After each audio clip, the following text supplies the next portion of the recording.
The following podcast is not relating to my teachings and work at Del Cedar Medical Center and is for entertainment purposes only. Hello, everybody. Welcome to show 142,000 of the Life of Flow. Today, we have a good friend of the pod, Dr. Constantino Peña.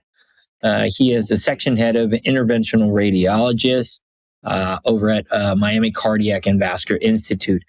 And today we had a great conversation, really reminiscing on a lot of the work that we've done, OUS, specifically in Latin America, and how that's morphed a lot. And then a lot about also his involvement in the International Multidisciplinary Conference, ISET, which is happening not too far from now in the next month. And discussing about how that's morphed into something pretty incredible and developed into what it is today. So I guess without further ado, we'll dive into talk to Tino a little bit, okay? Vamos. Let's do it. Two vascular surgeons walk into a bar and come out with a podcast. We are talking everything vascular and not. Welcome to the Life of Flow podcast. Man, has this batch been just full of really This has been a great batch. good talks. Great batch. Tino, what we do, let me shine light a little bit here out of behind the scenes. So, Lucas and I are really good friends. He did vascular surgery under me many years ago. Now he's killing it out in Austin. And so we elected to do this, but we have to be smart about how we do it because we can't be spending time on a weekly basis. And so we came up with this idea that every 2 or 3 months, we would get together somewhere and then line up, our friends, 6, 8, 10, and then have these intense conversations for 48 hours. And then we just go back to our lives. And so we have enough, material for a couple of months, and then we do it back again. And today we're actually at a ranch in Sealy, Texas. And so middle of nowhere. Mm-hmm. But there's emus walking that I can see. There's donkeys, cows. And so Lucas, my baby, which by the way, his name has nothing to do with him. He's out there playing and being a crazy awesome. And enjoying. Yeah. So we get to have the families here, and then we build a little little amateur studio, and then we rock it. And so anyway, all that was just to say, man, thank you very much for accepting it. This is a Saturday. It's your family time. It's your own time, but we love to have you, and I'm sure it's just going to be wonderful to have a conversation with you. Thanks for being here, man. Great. Looking forward to it. Always a chance to have an opportunity to talk with you, Miguel, and talk to the community of listeners that you have. I think it's always a great opportunity. How did you guys meet? I'll let Tino kind of shine some light. I remember meeting Miguel. I'm trying to figure out if it was before Colombia or after Colombia. No, I think you and I met in Colombia for... Okay, that was our first meeting. What my recollection is Luis Cruz, right? He's a good friend of ours, interventional radiologist. Oh, we need to invite Luis. Luis is such a fun guy. I know. Yeah, for one of the Spanish ones, we'll invite him. Okay. Anyway, he's in Medellin. He's a phenomenal IR, very busy guy out there. And I don't even know when this was. I mean, this has to have been 15 years ago or something like that. I think 15. That's what I was thinking. And anyway, he's like, hey, brother, ven para... Well, anyway, I can't do the Colombian accent. But anyway, he invites me there. And he's like, I invited this other guy. He's really cool. And that, I think that's where we met. It was like a summit of endovascular updates or something. And then, like every good trip to Colombia, we ended up also sharing some amazing local rum. some rum and Coke, and great discussions. And the rest is just a beautiful history of a friendship, of education, of expansion. And I guess maybe that's a great place to take this. Because Tino, you and I, and actually Lucas, because I've also dragged him into this whole thing. He's been to Hendelat a few times now, and hopefully he'll continue to find the time and the interest to doing this. But you and I share a very particular thing that I think a lot of the other folks in the speaker circle maybe don't get to do a lot of, which is we have a connection internationally, but probably a little bit more tight with Latin America. And it's allowed us to be part of a lot of these scientific forums in the Latin American region.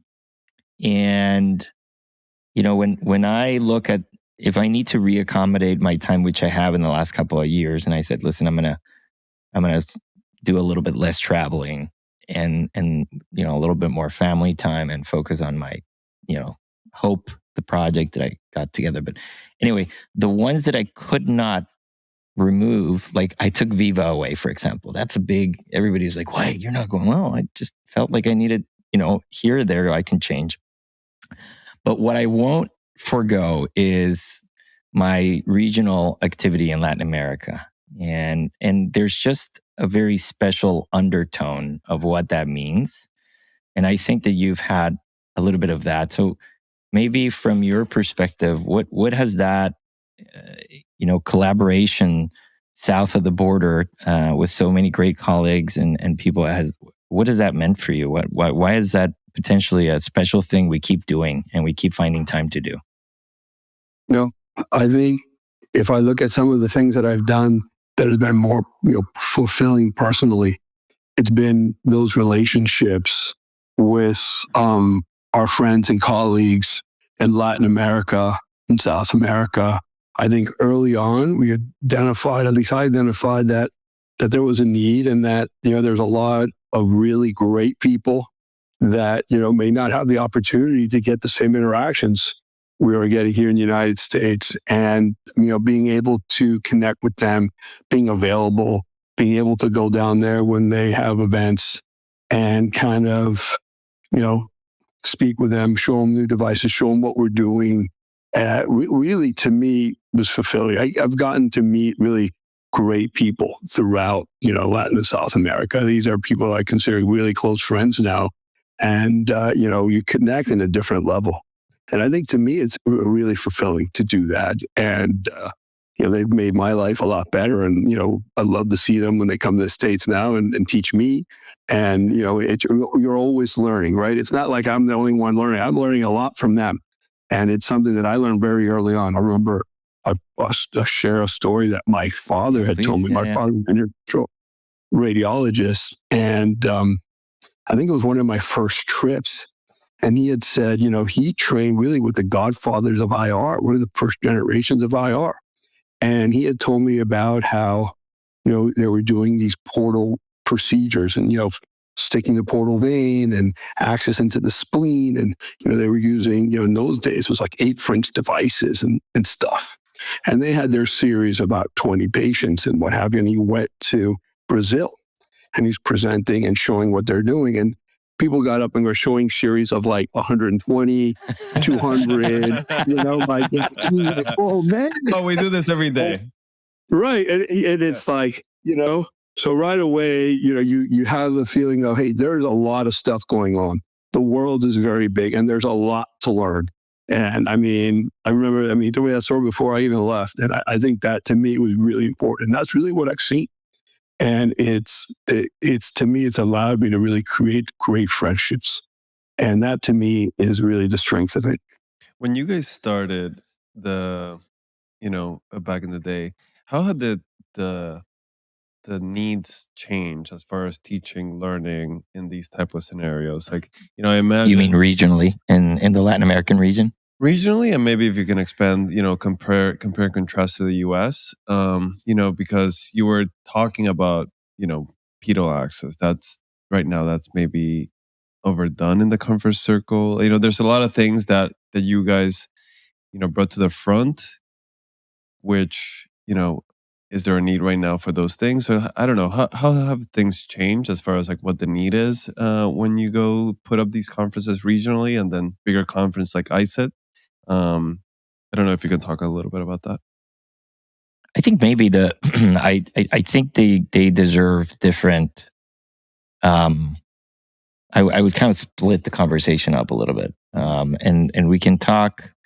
Let's leave like what the new generations and kind of that change towards a little bit further down, and let me just focus a little bit on the part of your question regarding Latin America.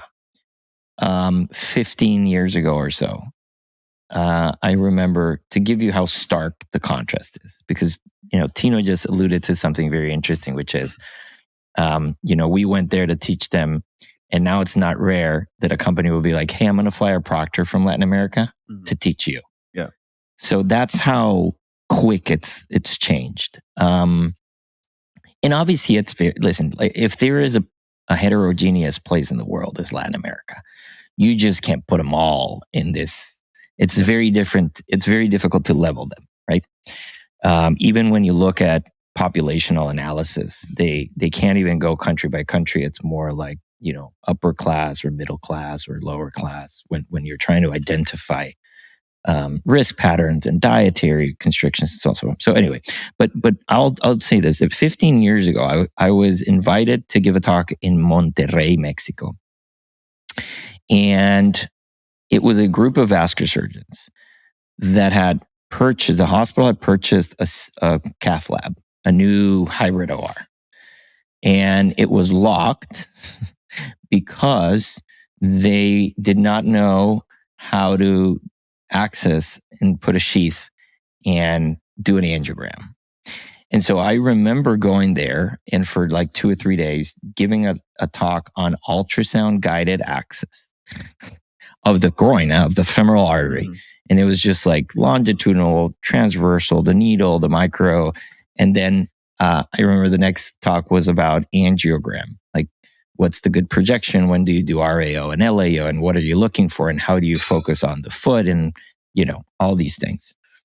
Fast forward 2024, one of those guys from that same group came to us to show us, some like new device that they had developed. Something totally different. I want to say it was a new thermal photoablation for the greater saphenous vein that they had developed in Monterrey in a lab where they do endovascular tools, where they've now purpose-built catheters for the local market. And so that story just for me summarizes what's happened in that many years of development, because I just think that the territory was ripe, the disease was there, the hands and the technical skills and the medical knowledge is far beyond a lot of times what you see in the US. And it was just like they needed access to the tools. Like, it was a matter of having the companies come, put the basic devices there, and then have some of us almost like give them a little push. I don't know if you have any stories where you came in at a place where it was really, and then in the last years, it's just exploded. I mean, I think you're 100% right. And, we can't underestimate the need, right? So the need in Mexico was really great in terms of, you look at diabetic feet and you're talking about awareness, in our Hispanic population in terms of those type of problems, and them developing, say, okay, we need to go after this. We need to figure out how to solve this. And, I think one of the first Latin American diabetic feet meetings, I think, was in Mexico, and starting to create really. And one thing that I will tell you early on is there was really early on. You didn't really know if someone was a surgeon, a radiologist, angiologist, cardiologist. Everyone was, you were trying. Everyone was working together and just trying to move the field forward. It was at that time. It was so young that things were really growing, and there was no none of this kind of silos slowing things down, which I think was also a special moment. And that same thing. I remember going down there and even early on teaching about how to perform coilings and how to the different imaging, a correlation with non-invasive and what we say on angiography. And, it's incredible how quickly things have escalated and how complex now everything is in terms of the treatment plans as opposed to that. I remember when we were in Colombia, like you said, I think that was one of the first times they saw pedo access. Yeah. And I remember that because we did like cases there, and it was like, okay, and then 2 seconds all of a sudden into the posterior tibial artery, and we're in this crowd in the auditorium, and it was just like, wow, did he just really do that? And doing that, so it's from that standpoint, really enriching, and it's quick to see how quickly things change in terms of the breadth, the number of operators, the centers. I mean, Monterrey, was that was a huge house. We do live cases out of there, at meetings, and a great, number of people have gone over there that, we know very well as our friends. Yeah. And actually to see the development of tools locally, I think that's been very impressive. To have some of these facilities. I mean, Brazil, they built their own catheters. In Mexico, they're building their own balloons and catheters, and it's just progressing a lot. I think one of the huge challenges still will remain the fact that it's very expensive to get access to technology, which is something that I think here in the US we've been able to surpass at this point because the volume has sustained the growth of the business enough to where these companies don't need to kill you on every product. Right now, I mean, I could get a balloon for my office-based lab for $50, right? $25.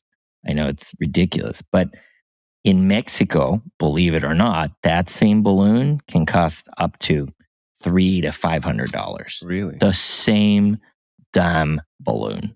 Huh. And the reason is because these are very big territories that don't necessarily have enough sustainable volume for companies to have a presence.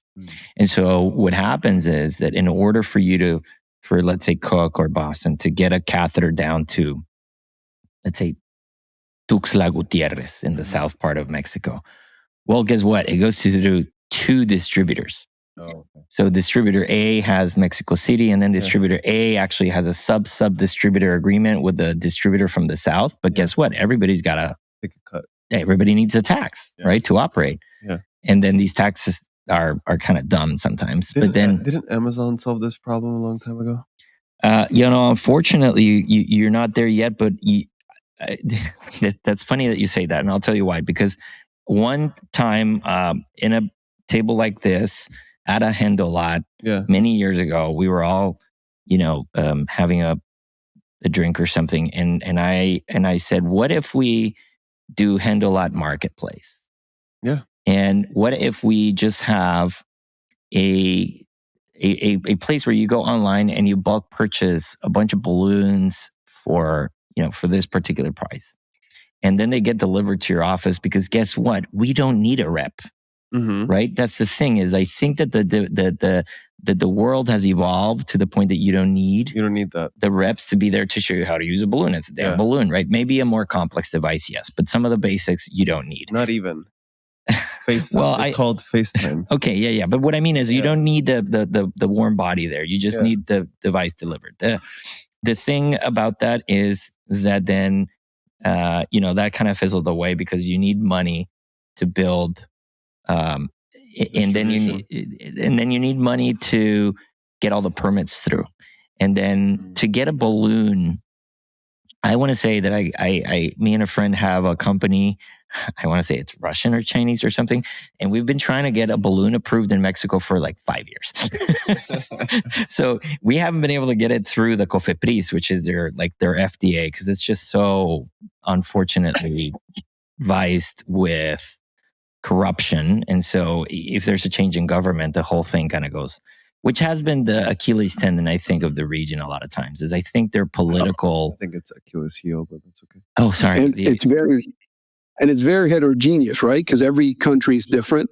I remember Mexico, it was probably 10 or 12 years ago when they finally said, hey, we're going to include, if you get approved by the FDA or the EU, then we're going to be able to get approved there, And then, but there's still other hurdles, right? It's cost, right?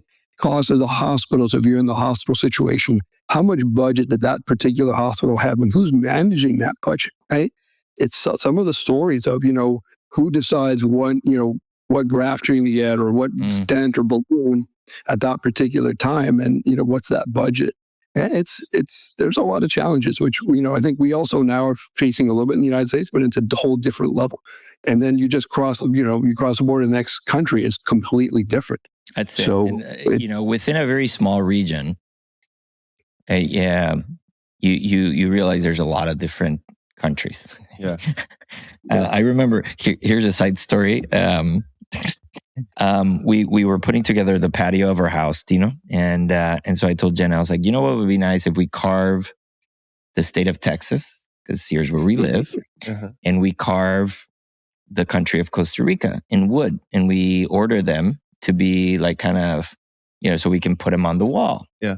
And I wanted, I told this company, they did it all like size appropriately. It was pretty cool. Yeah. And so I said, listen, I want a state of Texas that's like 2 by 2 feet, like a big thing. And I want to put it on the wall, because everything in Texas is big, right? Yeah.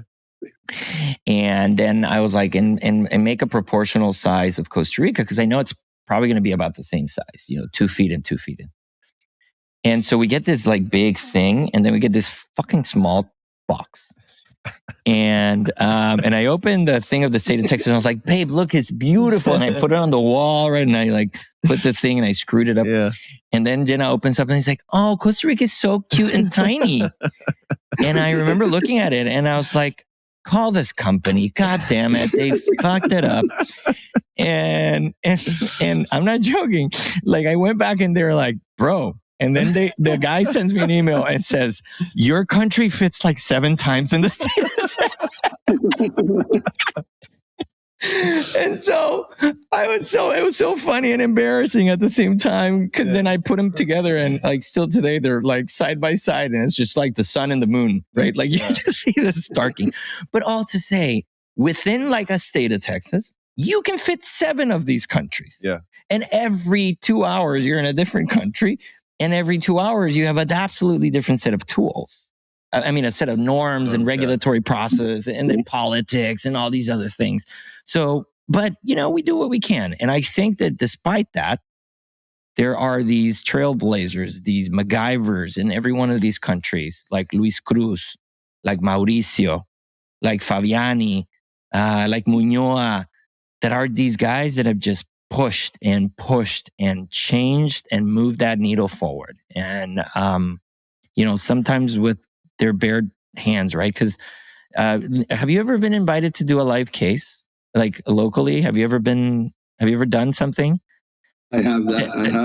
Tell me the story of something that was like just really interesting for you, because they made you work with something that you would have never like done, or something like you had to adapt to something. And I think you realize you have to do with you do with what you have, right? So I remember, I'm going to tell you 2 different stories, because I think one was went to Colombia, and we're in the military hospital in Bogota. Okay. And we just had the use of covered stents, right? And basically, we had a couple covered stents, and we gave some lectures and talking about different things, and the community was great. And then we had some cases that we were going to help out with in the afternoon. And it's incredible, like what you're helping and what you're seeing, And I remember this one like it was yesterday. And this poor gentleman basically was, at those days, there was still war between the factions in Colombia, and he was at the border, and they got into a traumatic injury, and he had created this really nasty AV fistula, traumatic AV fistula from a gunshot. And we treated it. The plan was to treat it with this covered stent. But again, we had the covered stent. We really didn't have the right size sheath and a wire, and so it's like, okay, how are we going to do this and get it going? And like you said, MacGyvering and figuring out what we had and get it done, and that went great. Another example is I remember doing an endograft, and it was the really first endograft in this Latin American country, and I got the grafts from the distributor that had the grafts, And it was a really tough case, Miguel. I mean, there were like a huge hypogastric artery aneurysm. Then we had the coil, and what kind of coils we're going to use, and got a bunch of donations before I left and stuffed them to a bag. All the coils I could find. Right? I can tell you, we used every coil that I brought. Okay, to stuff this thing. And in the middle of the case we're doing it, all of a sudden the power goes off, and they're like, "Okay, don't worry." Christ. And like, we had to wait for like 15 or 20 minutes, and the power came back on for a little bit, and then, kind of finish the case and get it going. I remember, I think I had a flight, trying to figure out how to basically get out, finish. We finished it, then run to, you had to get some, local grub, very important, and then get to the airport to catch a flight. The whole thing of what you're doing, and you're doing with whatever you have, right? Like, I'm like, don't you have a wire? We have a wire, took the, man draw the wire, used the wire as coil. And I'm teaching them basically all the stuff that we're doing. They're telling me, okay, this is how we get out of this. And then, then you have the stuff you can't control. Power goes, right? And it's like, the C-arm overheats. Because in those days, it was a C-arm. And man, super like fun in terms of getting it done. And, it's what I do every day. That's how it's done every day. So it's amazing. I remember going to do some cases. And I was like, so do you guys have like wires? Oh, we have like all sorts of wires. It's like, okay, cool. So, I get in there and, I wanted a glide wire, basic glide wire, right? To go like up and over the bifurcation. This thing felt just like if you were, if you finished a marathon and somebody gave you a spoonful of flour.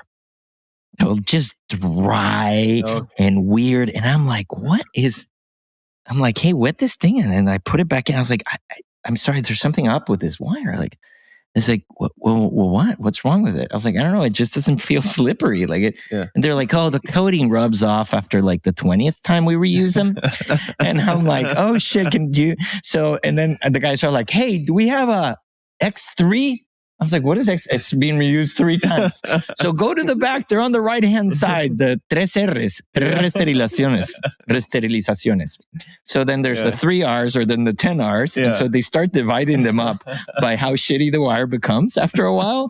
And then you'd know which one to use. And so then it was like super fun because now I was like, okay, I'm in. Yeah, I'm in. I like this game because I'm like, hey, do you have a CTO wire? And the guy's like, you ever heard of a V18? I was like, yeah, but that's kind of like more of a workhorse. And he's like, no, give me a minute. Grabs a pair of scissors, cuts. He says, how many grams?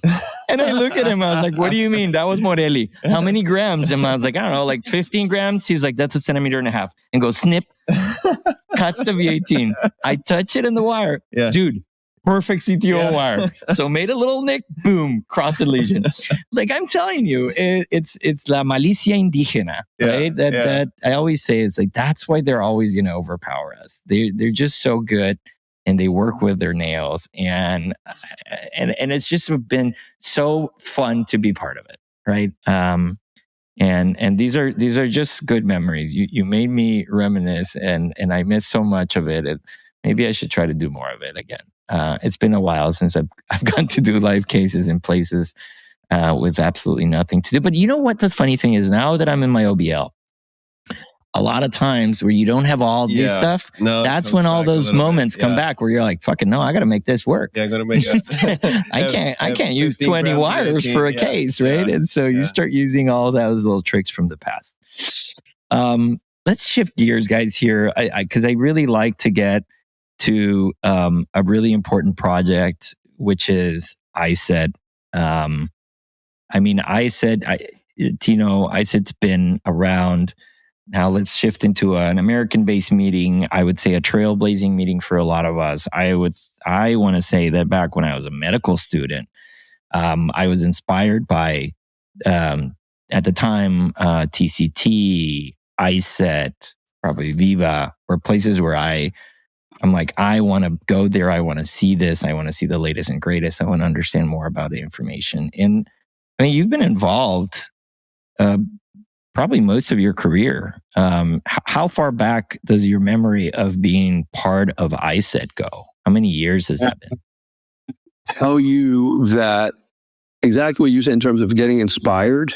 I mean, I was a resident in Boston, and I'd say, okay, I want to do interventional radiology. And I remember going as a resident to ISET. Oh. And, I had heard about it, but, the attending said, no, this is the meeting. What year? What year is this?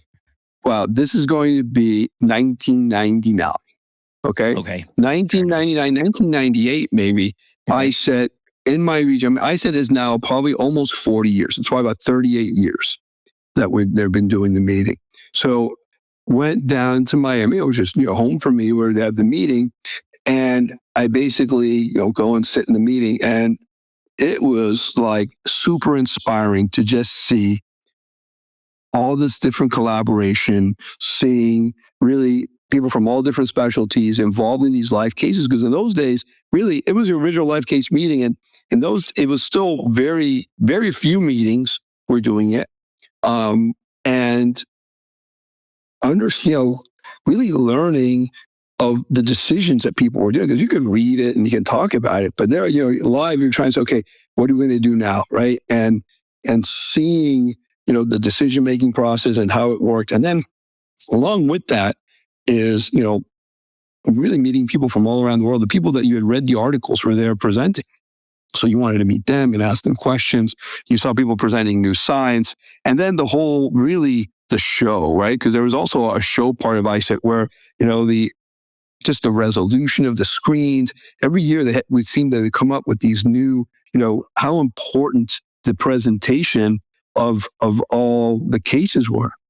In those days, they had a helicopter that would fly basically in between cases from the hospital to the Fontainebleau and back and forth. And then that was part of it. And I still remember some of... Wait, the faculty? The faculty would be the live case back and forth? The live case operators would go and basically, they'd meet at the meeting and then they'd run over there because you'd see them on the screen. And then like 20 minutes later, they're up in the podium giving a talk. Wow, how'd they get there? That's cool. Yeah, that's pretty cool. Oh, shit. I can't believe I missed that. Yeah, they would come, and that's how they basically, close that gap. And being able to see that, be able to listen to, you're just talking about it. And it was one case after another. And then every now and then you're paying attention. And, they would also be throwing in little curveballs. I remember doing one case where they're talking about, I think it was the first simulator. I mean, must have been like 1999. And they're like, you're looking at a case and they're doing something. And it looks like Bernardi's going to a coronary or he's doing something.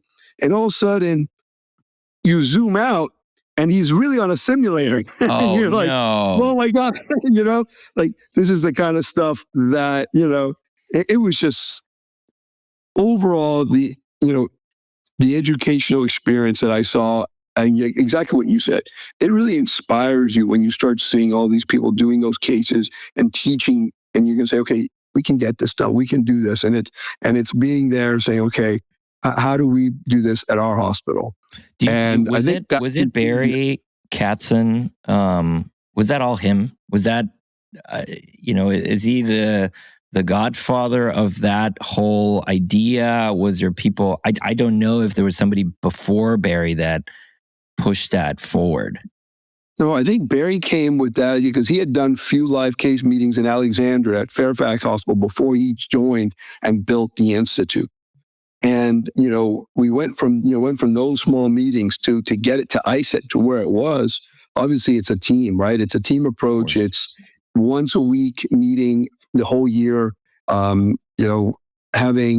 at that time, with all the program directors were really part of our team in terms of that MCVI. Now we really have a multidisciplinary group, right? So we have vascular surgeons, we have vascular medicine, we have interventional cardiologists, all working together, meeting every week in the morning, kind of come up with, hey, how do we make this better, right? But at the end of the day, it's really that thought process is how do we make it better? What do we need to teach? Like, what do people want to come to a meeting for? And it's funny, over the years, multiple challenges, right? You have challenges of, hey, of a hurricane. That was a major challenge. Hey, there's a challenge of maybe life cases aren't the right way of teaching, right? There was a major area, that articles in New England Journal about, hey, is this ethical? And how do you control that? And really we questioned ourselves, hey, we have 2 or 3 people, main operators in every room, making sure that the patient is the number one thing that we're taking care of. Every case is selected because of a learning there's a learning point to every case that we're trying to show. But you're still doing live cases, right? That hasn't gone away, or did it go away? That hasn't gone away. We still do it. It's still live cases. And now, we've tried to make it even more diverse by bringing in other sites, right? So things that you may not do yourself, that you have other sites that great operators can come in and also be part of the meeting. I think that's how we continue to evolve and kind of make the meeting better to get everything. And it's always a question of, okay, what do you need to present? What needs to be here? And Barry has always talked about, hey, we also have to think about what's new. What do people really need to hear about? Maybe they don't want to know about it, but we need to make sure they know about it now, And, AI, we had an AI town hall 4 or 5 years ago, talking about different things before they actually need to come. So people are prepared and already are adjusting to get things ready at their labs. Very ahead of the game. And what are those frontiers that you see now in 2024 where you're heading to? Like, where's the ball moving to?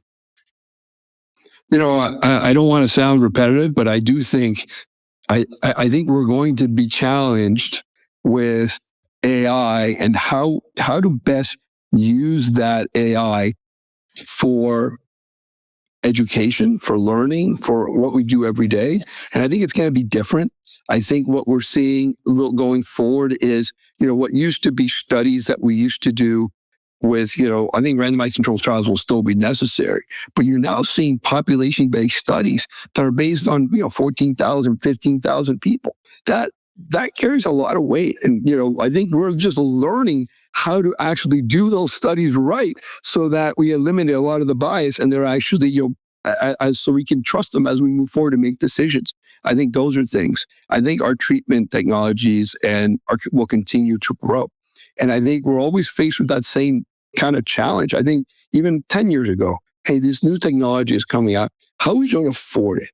And how do we make a choice between you have 5 or 6 technologies to decide, okay, this is the technology that we're going to use? And is it because one technology is better for a particular patient? Or is there going to be one technology that we're going to use and be the one that's a standard?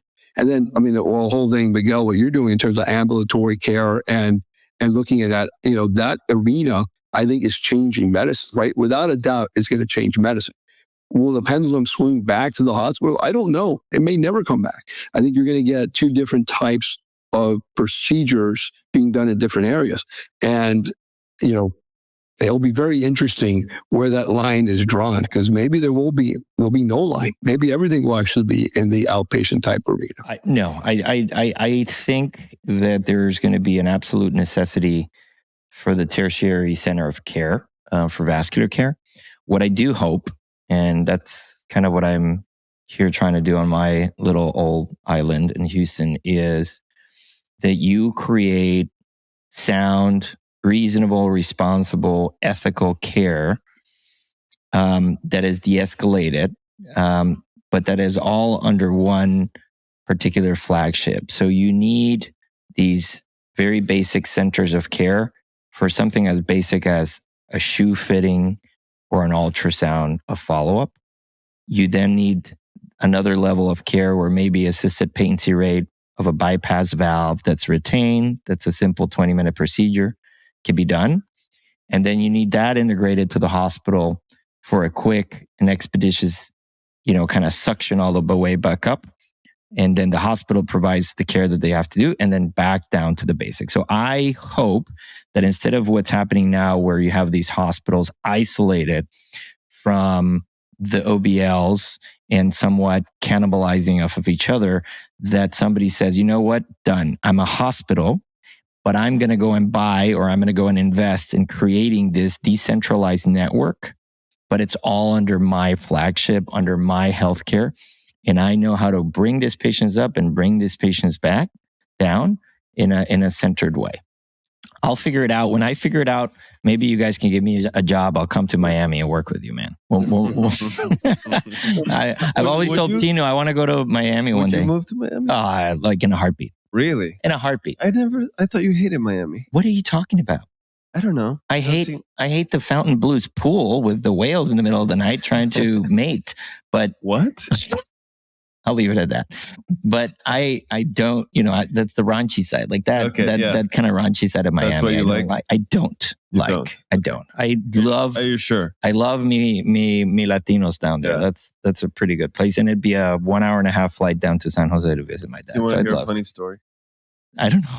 Do I want to hear a funny story? I don't know. Probably not. Go. We'll read about the funny story after that story. That's what I'm saying. Like, what's your funny story? When my contract was ending in San Antonio, I went and interviewed at the University of Miami. Did I tell you about this? No, but I'm a little. Yeah, and I don't know if I want to hear this, but go. It was good. They were interested, and then the pandemic happened, and they said, "Oh, there's a hiring freeze. We'll continue the conversation afterwards." Okay. And then 2 weeks after, they called me from Austin. It's like, "Hey, you want to come?" I said, "Yeah." And now I reflect back that I was like, if I had moved to Miami, I would have died an early death. Because it's hard for me to say no to things. There's a lot of things that are dangerous in Miami. But yeah. Right, the soundboard. There we go. I know. Anyway, so back to one thing that I question is, I think inevitably, I mean, you have kids, and by the way, I've followed. How many kids do you have, Tino? 4 kids. 4 kids, Miguel. Jesus, congrats. What an amazing accomplishment! By the way, I'm so jealous. Now that I am a father of a 2-year-old, I want to have a football team. Like, I want to have 10 kids. Like, I'll have 30 kids if I could. Like, oh my, what a pleasure. You've been, by the way, an inspiration in that sense, because it seems like you just love that job. Being a dad is just such a great job. But anyway, I don't want to digress. Yeah. What I'm trying to say is you can see it probably through them that they absorb information in a very different way. I mean, I put the stark difference when, my dad walked into my room in 1997, 1996. And he looks around and he's like, and my dad's a doctor. Mm-hmm. And so he's like, you're not a medical student. And I'm like, in the depth of anatomy, like, dissecting all nights and doing my whole things. I was like, what are you talking about that? He's like, you have no books? I was like, I have all these PDFs. Like I'm digital, I have a lot of them online, and I, have all these. And so it was like the CD-ROM of the netter, and I would like pull the images up and right. And now, fast that moment, he was like, okay, I can't believe you're going to be a doctor and you don't have books, right? And still, I want to say I probably ultimately ended up buying 20 books. And now fast forward to where we're at now, it's not even that it's all online. Nobody has a book, but it's all online, but then it's all now in your phone. You don't even need a desktop. And the way that people access that information and the way that social media has also kind of reprogrammed us to get bits and pieces of this tiny moments of attention and how you provide that's something that I question myself as also being part of a leadership in a meeting like HendoLat in Latin America. Like, what do I do moving forward? Like from the teaching standpoint, how much do I need to shift?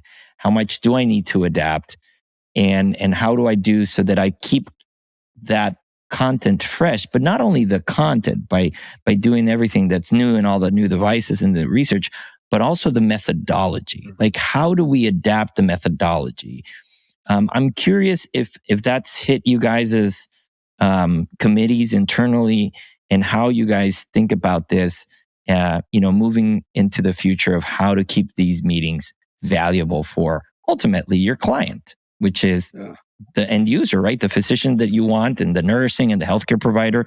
How do you do that as people just internally seem to learn differently?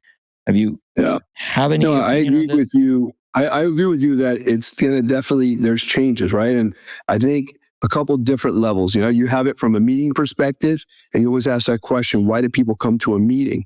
And why do people come to a meeting now, right? In 2025, why would you come to a meeting? And how's that going to add to the way people learn now? We're lucky enough that we're just starting a radiology residency. Our program now has, Miami Cardiac Vascular Institute and Baptist Health has joined with Florida International University. So those medical students, and we now have a residency, and we're going to be kind of rolling out residents in all different fields, including, we already have our interventional radiology fellowship residency, awesome. then getting diagnostic radiology, vascular surgery, all this is going to roll out. Awesome. And that's really where you start asking those questions. How do you educate, and how do you do things in that arena? And things are different, right? Now, not only, we always talk about, hey, there's less work hours and this and that, but it's also, how do you get the knowledge and the different experiences to my own kids, like you alluded to, college, and, seeing how everything is really web, and it's really experiences, right? And you do all these group projects. Is that really the right way to learn? I don't know, but obviously there's people a lot smarter than me that decide that's really where a lot of that learning is done. So how does this affect our learning in terms of meetings and procedures? And, and I think when we sit together in the meeting and talk about why do people go to meetings, the key is the interaction, is that networking, people talking face to face. And a lot of times, if you ping somebody, you already ping them with a reason or an intent. But if you ping someone at a meeting, you're almost kind of blank slate, and you're listening what people are talking about and what they're excited about. And I think that kind of opens up your kind of plate of things that you want to see a little bit more. To me, that's really why I think these meetings are important. Why people would go to ISET or END a lot is because they want to see that community together and really ask them, hey, what are you going through? What are you going through? And then when people see, hey, 4 or 5 people are going through the same thing, hey, then maybe this is something we need to address, right? And I think that's where it is. But I definitely agree with you in that the way we learn is different. It's like, I used to print articles. Now I have to figure out, I got to make sure I can read them on my computer or on my iPad. That's like a challenge for me already, right? I can't highlight, and how do I save them? But, I'm one of those few people that still has a bookshelf. I look around, I'm like the only person who has a bookshelf in my office. Most people don't even have bookshelves. So, yeah, you're right. And I think we're always changing for the better. And we need to kind of be in front of that if we want to continue kind of to be leaders in that teaching and that education. And, it's more than just edutainment, right? It's more than that. It's how do you make something where it's fulfilling and that you can reach your goal of continuing to kind of push things forward in innovation and understanding. Yeah, I think you hit the nail on the head there, because we talked to in what sense, sir? About the discussion and the nuance. Got it. Okay. Because we talked to Dr. Veith, and he kind of revolutionized things by having the 7-minute talk, right? 5. Also with 2 for questions. Yeah. 5 with 2 for questions. Like speed dating. Yeah, and you can have a lot of information, and then you can expand, because at that point your access to that information was limited. Now, like I did this the other day, there's this thing called Notebook LM by Google. And then I put in the latest 5 articles on DVA, and it created a podcast with artificial intelligence, with artificial voices discussing those articles back and forth. So I don't like an actual community of people talking, like 3 people discussing the papers with inflections. Wow. And hi, hey, with that's all interesting. The statistical analysis.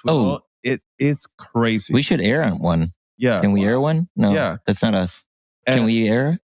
Yeah, we can. Like maybe we can I'm just saying, compute one and then air it as a show one day, to see what. Yeah, for sure. As an experiment. I think we got. Right. Sorry. Anyways, so there is no need, I think, anymore for the 7-minute talk, and I think we're transitioning it. I think in 10 years there probably be very little of that.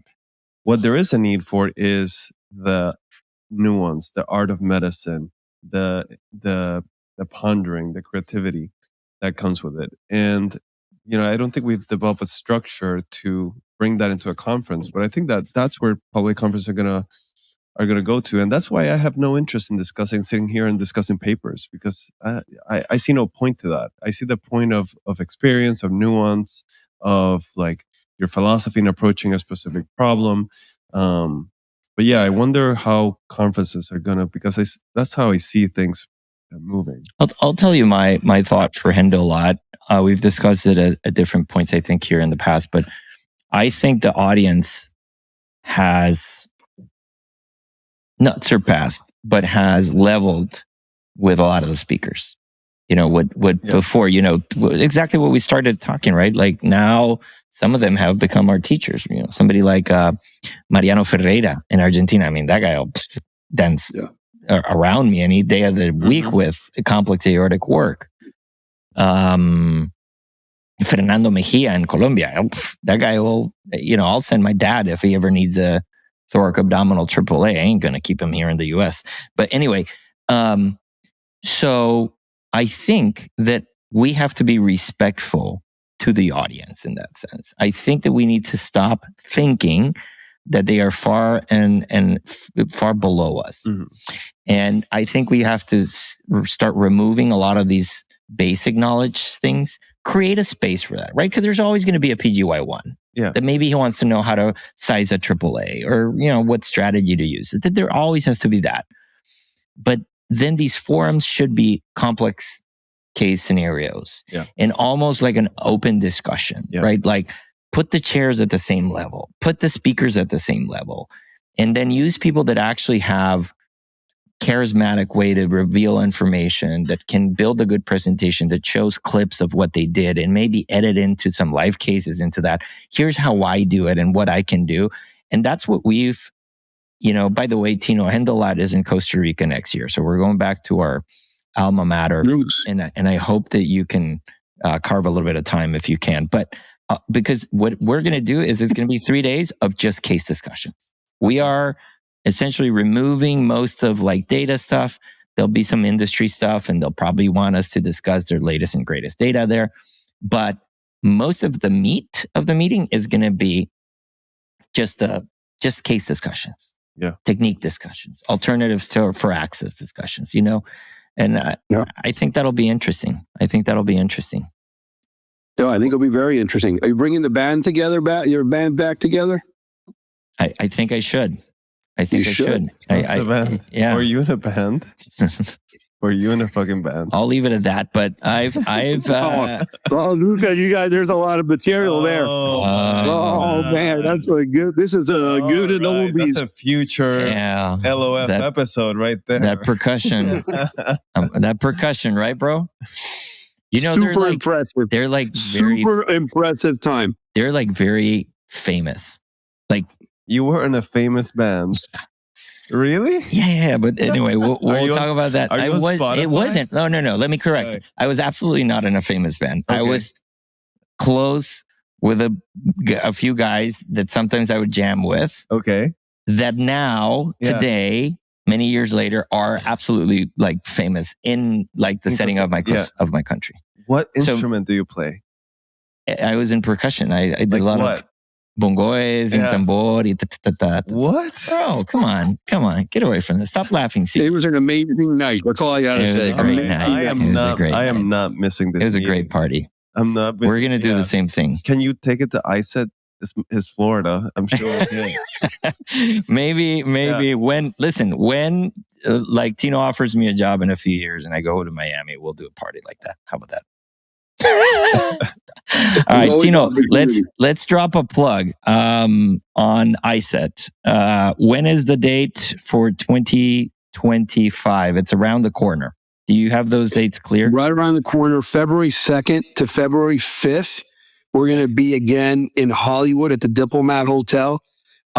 Sunday through Wednesday, we're going to have multiple live case sessions coming from multiple places, not only Miami Cardiac and Vascular Institute, but also from Dr. Metzger in Columbus and Riverside. Oh, wow. We're going to have Darren Schneider also coming from UPenn. Mm-hmm. It's going to be a great, different venues, a lot of great cases as usual. And on top of that, we have a lot of great discussions. We break things down into, we're going to have things on embolizations, obviously CLI, arterial work, venous work. On Sunday, really going to focus with what we have as an essential session. So basically kind of a whole day essentials in vascular care. very popular. A lot of people come there to kind of fill gaps and see great stuff. Really case based. We'll have a lot of residents, fellows there in that situation.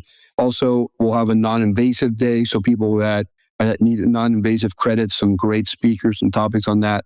We're also going to have a half a day with nurse tech, going over, again, new things that, that are really aimed for that group. Usually every year we have something which is a town hall. So this year we're going to talk about controversies. You're going to hear about, great controversies, carotid stenting, how we treat aortic dissection. How do we get some of these devices as they come out and are, proven? How do we get them into our actual hands? How do we afford them? And, how do we manage CMS and FDA and all these things? So those are, just some of the topics we're going to talk about. Again, ISET is made to me because of our faculty, great faculty that come, the people that come in terms of our attendees and that interaction. So really a unique experience. So, a plug to come out and join us. Will be a great time in South Florida in February. And that's another reason. That's a great reason. That's awesome. Well, Tino, listen, it's Saturday. It's been an hour, and I want to give your time back to you and really say from the bottom of our hearts, thank you very much for being here, man. You're a great dude. You're a great man. Very inspiring. And then I hope to continue, weaving our friendship and seeing your profession flourish even more. Thank you very much. The same. As an honor to be here.